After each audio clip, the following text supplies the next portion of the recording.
kuys, welcome back na pod sa bagong vlog, no? So again, happy 500 subscribers. And for today, no, abi na ko, hi! Woo! Nakatunga na to sa 1,000 subscribers. Pero, there is a bad news. No? There is a bad news, kay ang monetization is mag-update. Which is, mo change na ang rules or ang something like process sa pag-monetize sa imong YouTube channel or sa imong videos. Kung karon is kailangan nimo 1,000 subscribers and 4,000 watch hours para ma-monetize or maka-apil na ka sa partnership sa YouTube. Pero next year is lahi na. Oh my God.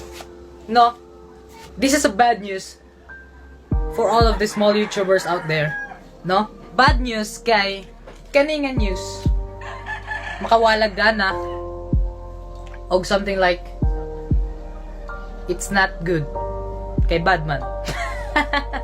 No, kani siya nga news, guys, is very different from other news. This is not a prank, dili ni siya joke karon magseryoso taning about nga topic. So magbago na ang rules sa monetization.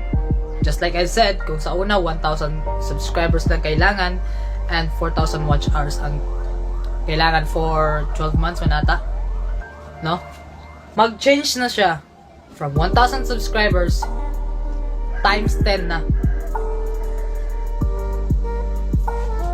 Times 10 na po yung kailangan nating subscribers sa year 2021. And that is the good news because January 2021 dun pala magsisimula yung bagong rules ng monetization.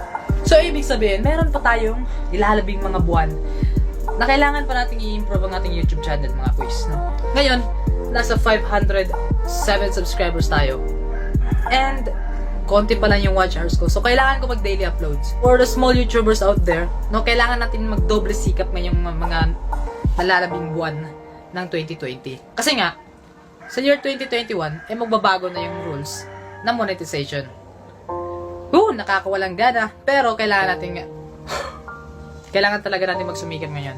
So guys, dito sa 7 months na to, sa 7 months na natitira ngayong 2020, kailangan kong makakuha ng mahigit 500 subscribers.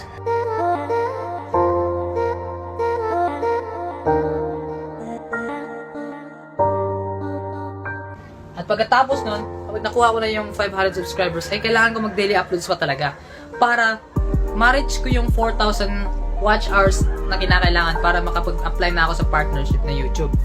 So in order for us to do that, and in order for me to do that, kailangan ko mag-daily uploads, kailangan ko mag-isip ng kahit anong content kung kinakailangan na bawat araw mag-upload ako. Gagawin ko, men.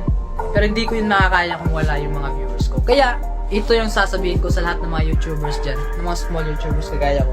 Huwag tayong mawala ng pag-asa. Meron pa tayong 7 months para gawin lahat ng yan. Meron pa tayong nalalabing mga buwan para i-improve yung YouTube channel natin. Konti na lang.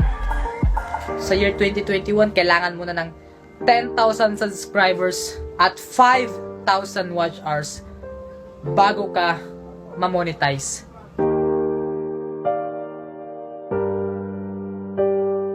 Nahihirapan na nga ako sa 500 pa lang. Sa 10,000 pa kaya?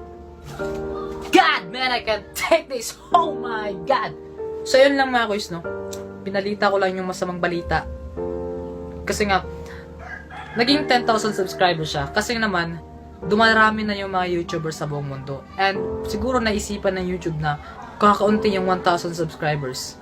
Ginawang 10,000 subscribers. So, napakahirap pero tiwala lang tayo mga kuys, no? Walang mawawala kung susubukan na natin. At kahit pa sa palagay natin ay nawawala na tayo ng gana, just look for an inspiration. Yan lang guys. Dapat huwag tayong mawala ng pag-asa. You and me will be a successful vlogger soon. Tiwala lang tayo mga kuys.